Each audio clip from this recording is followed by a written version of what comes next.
how we behave. 인간 행동, 왜, 그리고 어떻게. 박명희입니다. 여러분 안녕하세요. 지난 2시간에 걸쳐 자기애성 인물의 생활 양식과 행동 특징들에 대해 알아봤는데요.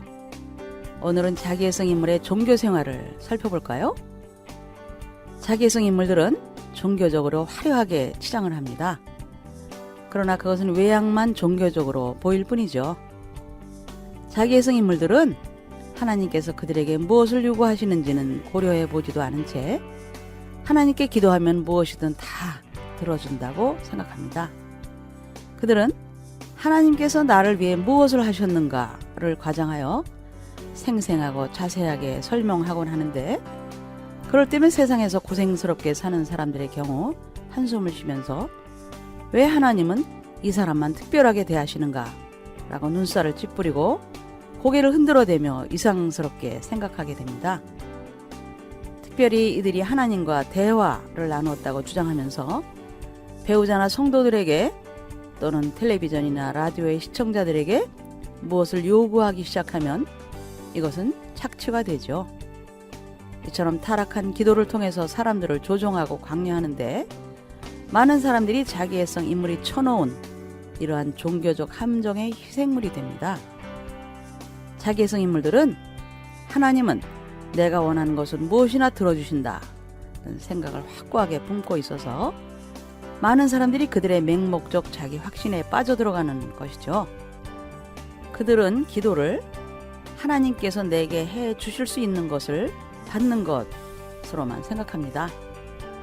그래서 기도의 또 다른 면, 즉 찬양이나 교제, 회개나 하나님과 동행하며 동역을 이루는 삶에 대한 것들은 무시해버립니다.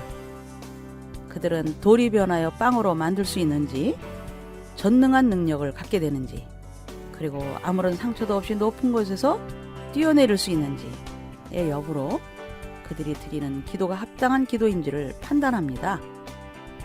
그들은 하나님께로부터도 특별한 대우를 받아야 하며 몸이 병들면 하나님께서 특별히 치료를 해주셔야 그들의 기도가 합당한 것이고 하나님의 응답을 받은 것이라고 생각하죠.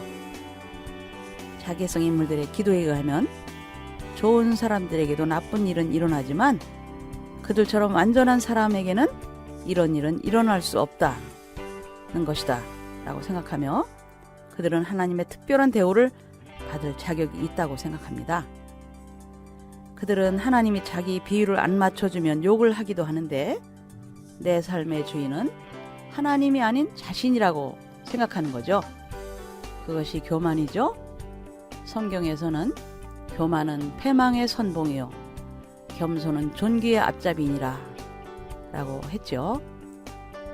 자기애성 인물들의 종교적 행위가 눈에 잘 띄는 것은 아니지만 더욱 심각한 문제가 있는데, 이것은 권위주의적 인물들이 그들의 종교적 신조에 오류가 없다고 주장하는 것입니다. 한 사람이 종교적 신념이나 확신을 갖는 것과 오류가 없다고 오만하게 주장하는 것에는 큰 차이가 있는데, 그 차이는 이것을 주장하는 사람의 상대방의 믿음에 대해 열린 마음과 동정심, 또 배우려는 태도, 그리고 겸손한 마음이 있는지 없는지에 달려있죠. 오히려 그들은 자신들의 특정한 교회, 또 책이나 이론, 종교의식 등에 어떤 잘못도 없다고 시끄럽게 자기 주장을 펼쳐대기만 하는 것입니다. 그들이 어느 분야에서 종사하는 사람이든지 간에 이런 현상이 나타나는데, 예를 들면 권위주의적인 경제학자는 자신이 제시한 특정한 경제 이론에 어떤 하자도 없다고 주장하기도 하고, 또 의사라면 어떤 질병을 치료하는 치료법에 아무런 문제도 없다고 강변할 수 있습니다. 사업가라면 자신의 사업체가 완벽하다고 말하며 앞으로 크게 성공할 것이라고 자신만만해 할 수도 있습니다. 정치적으로나 종교적으로도 자기애성 인물들은 자신들의 주장을 자유주의나 보수주의, 또 근본주의라는 표현으로 연막을 치지는 않습니다. 상황이 변하면 자신의 필요에 따라 마음대로 자신의 입장을 바꿔가기 때문인데요. 그들 내면에 자신의 입장을 주기적으로 바꾸는 교정회로가 있는 것처럼 보이기도 합니다. 그들이 펼치는 한 가지 주장이 또 다른 주장과 모순되는 경우가 허다하죠. 극단적으로 자기 주장을 펼치기 위해서는 자기 비판도 할 수 없고 다른 각도로 보는 사람들의 말에 귀를 기울일 수도 없고 약자에 대한 동정심도 발휘할 수 없는데 에릭 호퍼는 다음과 같이 말했습니다. 터무니없이 이기적인 그들은 자신들이 별로 효과적인 인물도 못 되면서 그들의 이기심을 어떤 그럴듯한 운동에 연결시킨다. 그 운동이 믿음과 사랑과 겸손의 운동일지라도 그들은 결코 사랑한다거나 겸손해지는 법이 없다. 말이죠. 이것이 종교적인 행동으로 나타날 때는 미묘한 변화가 일어나는데 예를 들면 예수의 생애를 비현실적으로 묘사하면서 그분의 생애를 보통 사람들과는 전혀 다른 모습으로 묘사합니다.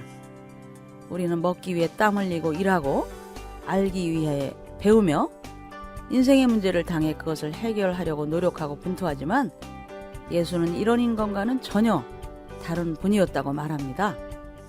예수는 처음부터 모든 것을 알고 계셨으며 하나님께서 동방박사들의 행로를 인도하듯이 예수의 생애를 인도하셨기 때문에 예수는 어떤 문제도 당하지 않았다고 생각합니다.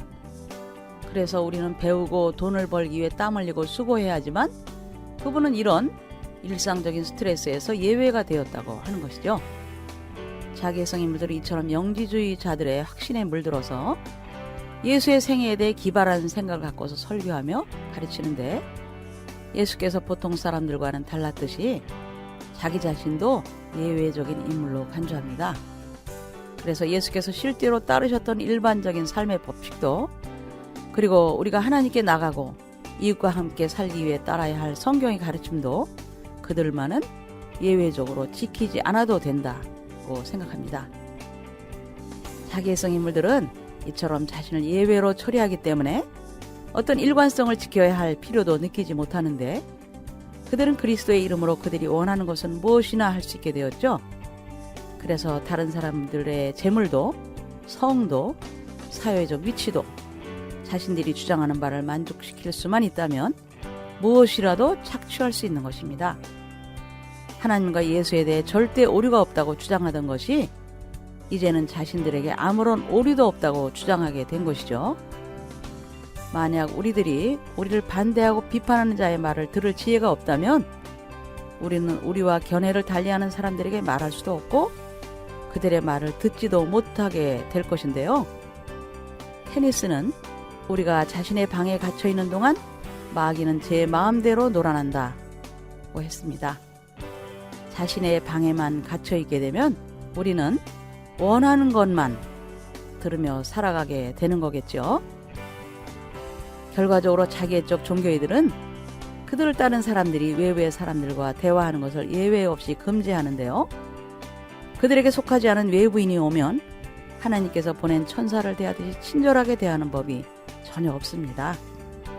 그들은 은밀하게 사람들을 두고서 외부인을 감시하게 되고 또 그 외부인이 자신들과 어떻게 다른지 사람들에게 알려서 그를 고립시키죠. 물론 그들의 단체에 속한 사람까지도 그들의 충성심을 반복해서 시험하는 것은 말할 것도 없고 말이죠. 이처럼 자기애성 인물의 지도자가 이끄는 종교 집단에서는 외부인은 물론이고 내부인이라도 충성스럽지 못한 자는 견딜 수가 없는데 가정에서, 교회에서, 교단에서, 또 사회에서 어느 곳에서나 그들은 폭력을 행사하기도 합니다. 충성스럽지 못한 사람들에게 어떻게 보복을 해도 이것은 정당한 일이고 하나님께서 허락하신 일이라고 생각합니다. 최근에 있었던 일로서 자기애성 인물의 지도자가 이끄는 종교 집단에서 일어난 가장 무시무시한 사건은 짐 존스가 이끌던 샌프란시스코의 인민사원 사건인데요. 자기애적 종교 집단이 집단 자살을 통해 900명이 넘는 사람을 죽였다는 것은 세상에 엄청난 충격을 주었죠. 오늘날 세상에서 일어나고 있는 폭력이나 테러는 뿌리 깊은 종교적 동기에서 기인된 경우가 많은데 사람들은 다른 사람들을 죽임으로써 하나님을 섬기려 하고, 그런 사람들에게 있어서 자살은 자기를 구원하는 길인 것이죠. 네, 오늘은 자기애성 인물들의 종교 생활에 대해 알아보았는데요. 다음 시간에는 그들에 대한 성경의 가르침은 무엇일까를 생각해 보겠습니다. 여러분, 안녕히 계세요.